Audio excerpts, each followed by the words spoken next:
Most people install security cameras to feel safer. I installed mine after a break-in on my street. Thought it would give me peace of mind. It didn't. My name's Daniel, and I live alone in a small one-story house at the end of a quiet cul-de-sac. Last month, I woke up at 3:04 a.m. to a notification on my phone. Motion detected, front door camera.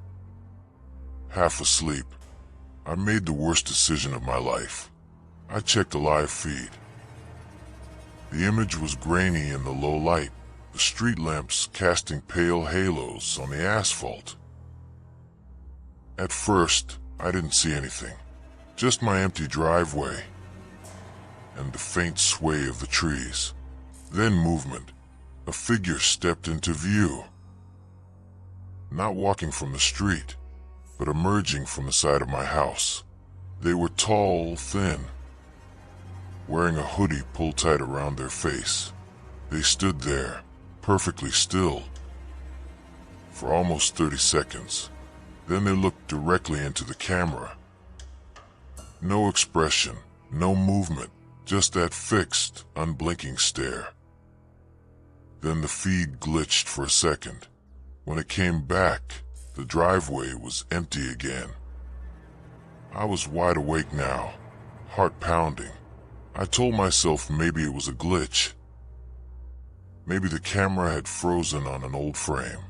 Still, I got up, grabbed a kitchen knife, and checked every door and window.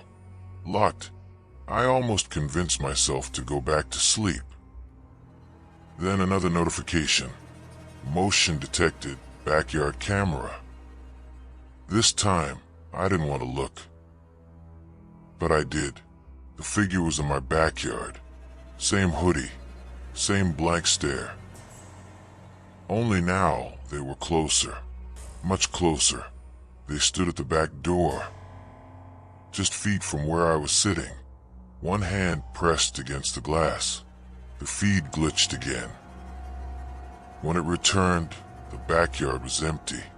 I called 911. The dispatcher said an officer would be there in 10 minutes. I stayed on the line, crouched in the hallway where I could see both the front and back doors. Then another notification. Motion detected, living room camera. That didn't make sense. The living room camera was inside my house. My hands were shaking as I tapped the feed. The figure was there, standing in the middle of my living room. Same hoodie, same blank stare, but there was something new. They were holding something. A small black device. The feed glitched, not for a second, but for a full minute. When it came back, the living room was empty again. I checked the front and back doors, still locked from the inside. The dispatcher kept telling me to stay calm, that help was almost there. I was about to reply when I heard it faint. Electronic clicking from down the hall. The sound of my security camera moving. Slowly. I peeked around the corner. The living room camera was pointed at me. It had never been able to move before. Then, from the darkened kitchen, I saw a shadow step forward. The figure. I dropped the phone and ran to the bedroom, slamming the door and pushing the dresser against it. Through the tiny gap under the door, I saw 2 feet in worn sneakers stop just outside. They didn't try the handle. They just stood there. Then silence. When the police finally arrived, the house was empty. No forced entry. No signs anyone had been there.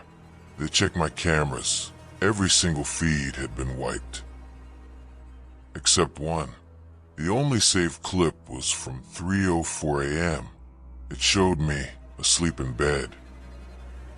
And in the corner of the room, the figure, standing completely still. Not moving, not blinking, just watching.